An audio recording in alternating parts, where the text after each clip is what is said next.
Cole Whitmore held the lantern high as he entered his barn that frozen December night. The full moon cast silver light across the snow-covered Wyoming range, but inside the stable darkness ruled. His Palomino mare nickered softly. Then he saw her. Kay, young woman, lay curled in the hay beside his horse. Her blonde hair spilled across the straw like corn silk. Her dress was torn and dirty. Blood stained the fabric near her knee, where a nasty gash had torn through the skin. She was unconscious, her breathing shallow. Cole's hand went to his rifle. Horse thieves weren't uncommon in these parts, but as he moved closer, his weathered face softened. This wasn't a thief. This was someone in trouble. He knelt beside her, checking her pulse. Strong enough. The wound on her leg was bad, but not fatal if treated properly. She was young, maybe 25, with delicate features, now pale from exhaustion and cold. As he lifted her gently, she stirred. Her eyes fluttered open, blue as a summer sky and clouded with fever. "Margaret," she whispered.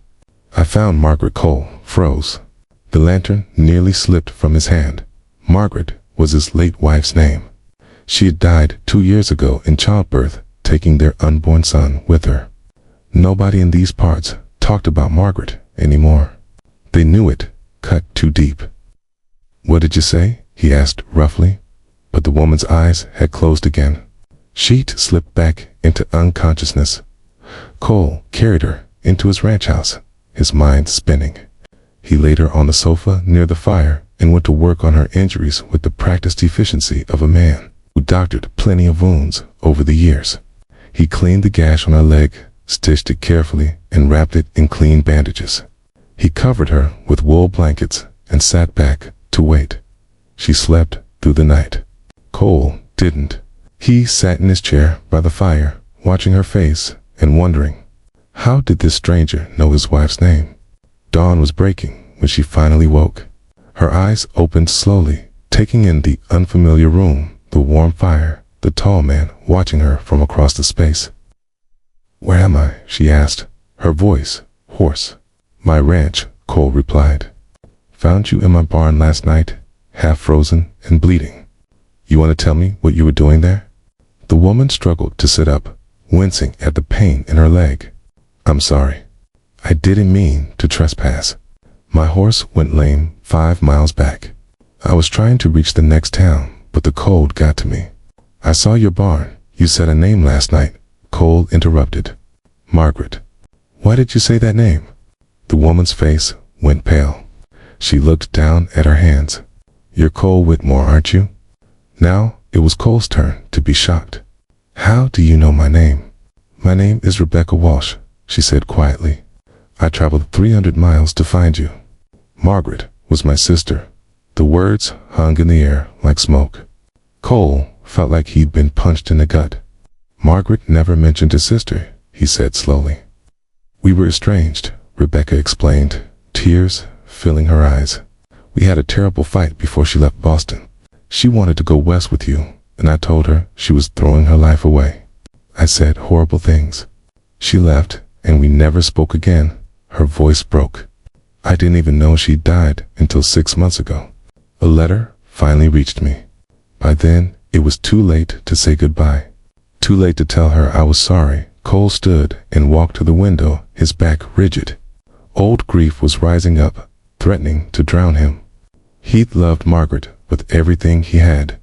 Losing her had nearly destroyed him. "Why come here now?" he asked roughly. "What do you want from me?" "Nothing," Rebecca said softly. "I just needed to see where she lived, where she was happy. I needed to know that leaving me behind was worth it for her." Cole turned to look at her. Rebecca had Margaret's eyes, the same shade of blue, the same way of looking at you like she could see straight through to your soul. "She was happy," he said finally. "Every day with her was a blessing. She loved this land. She loved the life we were building. And she talked about you." Rebecca's head snapped up. "She did."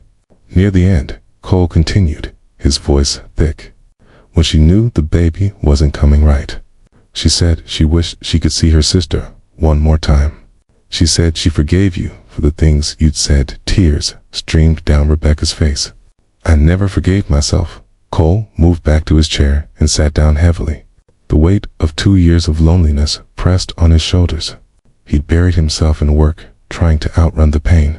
He'd built walls around his heart, thick as fortress stone.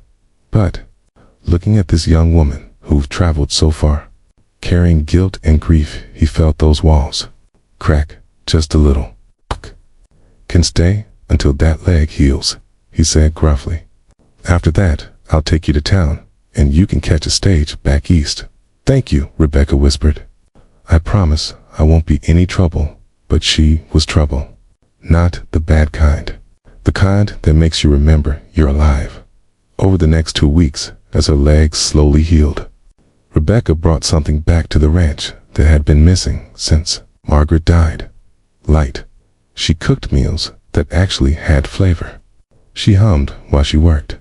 She asked Cole questions about his life and actually listened to the answers. She told him stories about Margaret as a girl, how she'd always loved adventure, how she dreamed of wide open spaces, how she'd been brave and stubborn and full of life. She would have liked knowing you came here, Cole said one evening as they sat by the fire. She would have forgiven you in a heartbeat, I think. Maybe she already did, Rebecca replied, looking at the flames. I feel closer to her here than I have in years. Cole studied her face. She looked so much like Margaret, but she was her own person, too. Gentler, maybe. More careful with words.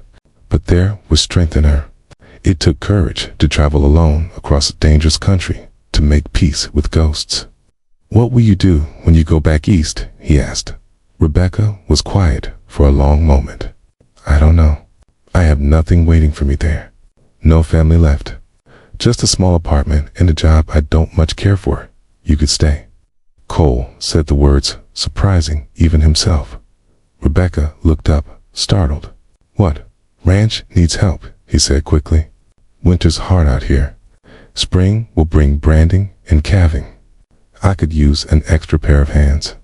I'd pay you fair wages. It wasn't really about the work. They both knew it. It was about 2 people who'd lost someone they loved, finding unexpected comfort in each other's company. I'm not trying to replace her, Rebecca said softly. I could never do that, I know, Cole replied. But maybe we could help each other remember her. Keep her alive in our own way, Rebecca smiled then. A real smile that lit up her whole face. I'd like that she stayed. Through that winter and into spring. They worked side by side, building something neither of them had expected. Not romance exactly. More like understanding. 2 wounded souls, helping each other heal, and sometimes late at night, when the wind howled across the plains, Cole swore he could feel Margaret's presence. Not sad, not angry, just peaceful, like she'd sent her sister to him, knowing they both needed saving. If this story touched your heart, hit that like, K button, and share it with someone who needs to hear it. Subscribe for more stories about second chances and unexpected blessings. Drop a comment and tell us about a time when forgiveness changed your life. We'd love to hear from you.